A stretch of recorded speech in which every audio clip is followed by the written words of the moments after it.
Hello, tech enthusiasts. Welcome back to the official YouTube channel of Amit Ranjan, your go-to destination for all things technology. Today, we have an exciting topic on the agenda, a game changer in the world of telecommunications. We'll be delving into the realm of Open RAN, radio access network, technology and exploring its long-term effects on telecom operators, with a specific focus on its impact on the rapidly evolving landscape in India.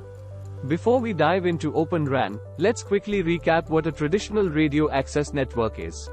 In a nutshell, it's the part of the mobile network responsible for connecting individual devices to the core network, enabling seamless communication. Now, Open RAN is about to shake things up. Open RAN, or Open Radio Access Network, represents a paradigm shift in the way telecom networks are built and operated. Unlike traditional networks that are proprietary and closed, Open RAN is all about interoperability, flexibility, and open standards. This means that different components of the network, like radio, hardware, and software, can come from various vendors, fostering competition and innovation. Now, why should we care about Open RAN? Well, there are several compelling reasons.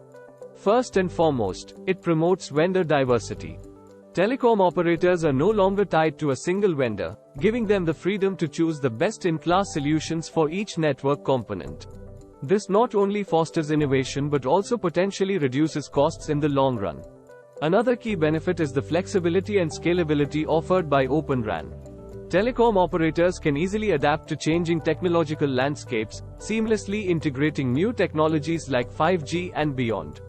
This adaptability is crucial in an era where technology is advancing at an unprecedented pace.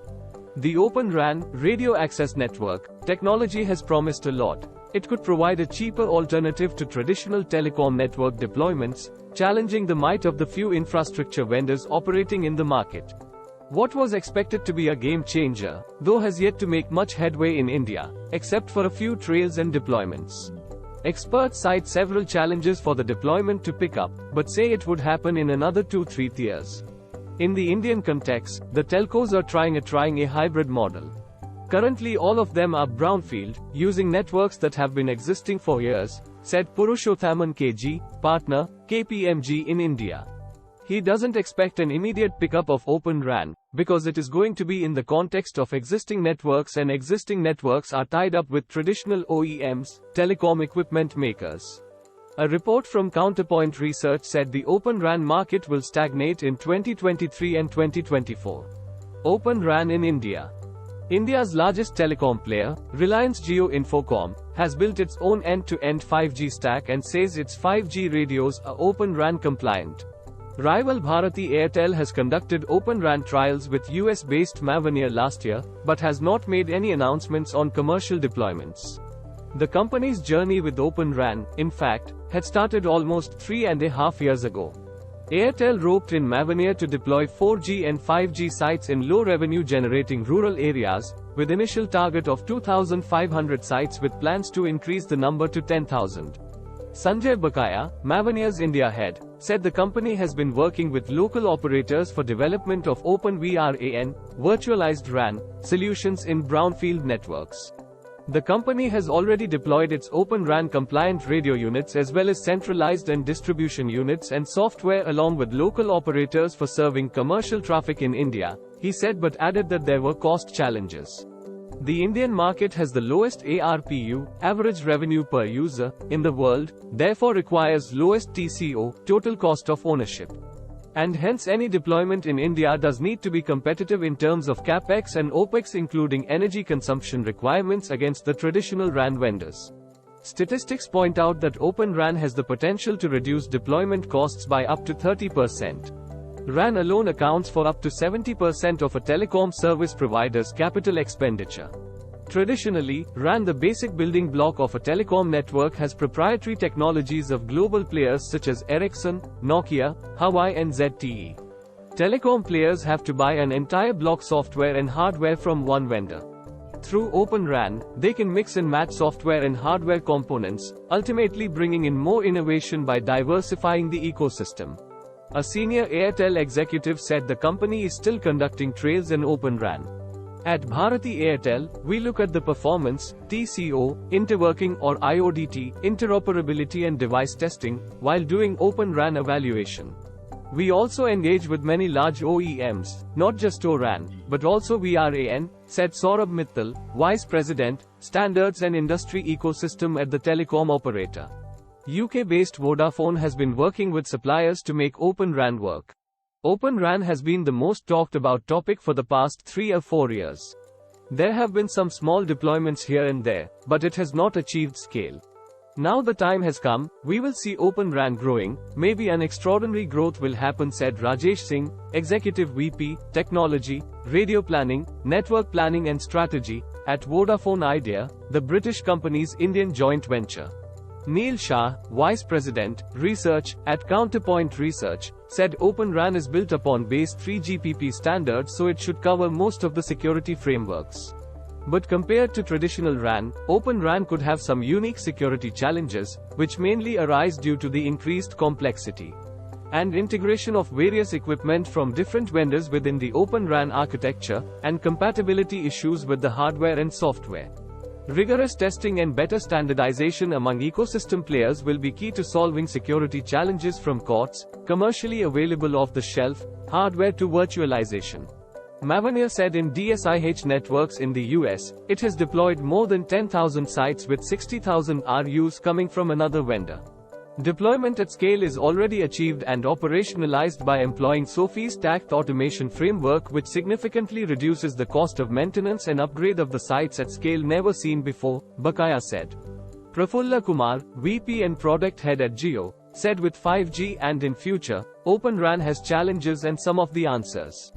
Innovations, inclusivity, and also openness, are some of the answers. I won't count cost at this point of time. We have seen in the previous generation of networks that introducing new features takes a lot of time. This is going to change in the 6G era, or starting with 5G itself.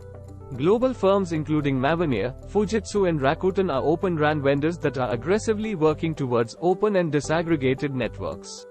Vodafone globally has announced plans to work towards Open RAN. Mavenir's Bakaya said with maturity of technology and a wider ecosystem, Open RAN solutions are competitive and are ready for the mass rollout in high volume, even in cost-sensitive markets like India. Open RAN is already a success in many of the markets around the world, both in greenfield and in brownfield deployments.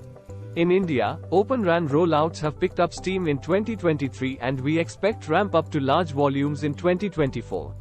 The Indian industry has highlighted interoperability, performance and cost of Open RAN equipment among major challenges for implementation, though they are expecting the deployments to pick up gradually. A Counterpoint report said following a period of rapid network build-outs, greenfield operators are looking to lower capex in 2023 and 2024 and focus on network monetization. And investments in Open RAN will start to increase after 2025, with network operators investing a cumulative over $30 billion between 2022 and 2030. Navigating in the Open RAN ecosystem is itself a challenge. But I think things will happen. The industry is more or less maturing towards that path, and we are really looking forward to it, Airtel's Mittal said. Open RAN deployments may commence in India in the next 12-18 months, starting with private networks, which will allow the ecosystem players to assess the feasibility of Open RAN for large-scale rollouts, said experts. Christian Tolvo, Executive Director of Telecom Infra Project, said in many parts of the world, maybe also in India, we will see initial deployments in private networks because you are able to realize the benefits at a smaller scale without necessarily needing that large-scale supporting environment for operational transformation. Commenting on the competition thrown in and by Open RAN technology, Magnus Uerbring, Chief Technology Officer at the telecom equipment maker Ericsson Asia Pacific, said we like competition. It makes us tougher, we have to be good, we will take up competition from Open RAN and other areas as well. He said the company backs open interfaces and has been supporting and driving standardization groups. We are collaboratively working in Open RAN now and we have given a definition of an updated interface. We hope to have that soon in the market and help the industry to drive up, said by Mr. Magnus Uerbring. Open RAN will get picked up in India when it comes to network slicing, where you need to at least slice the network and use the network for specific use cases. The industry is having discussions on the implementation bit, especially in industry use cases, which not yet well established. So, it will take some time for Open RAN to grow healthily, KPMG's Purushothaman said. Open RAN could usher in a new era of increased competition among vendors, providing Indian operators with a plethora of options to enhance their networks. This competition may lead to more affordable solutions, ultimately benefiting the end users. India is on the cusp of a 5G revolution, and Open RAN could play a pivotal role in accelerating the deployment of 5G networks across the country. The flexibility and scalability of Open RAN make it well suited for the rapid adoption of advanced technologies like 5G. Conclusion. In conclusion, Open RAN is a technological leap forward that has the potential to reshape the telecommunications landscape globally and, in particular, in India. The future looks promising, but as with any transformative technology, it's crucial for telecom operators to navigate this shift wisely. That's it for today's deep dive into Open RAN. If you found this video informative, don't forget to hit the like button, share it with your friends, and subscribe for more exciting tech content. As always, thank you for tuning in, and until next time, stay curious and embrace the tech revolution.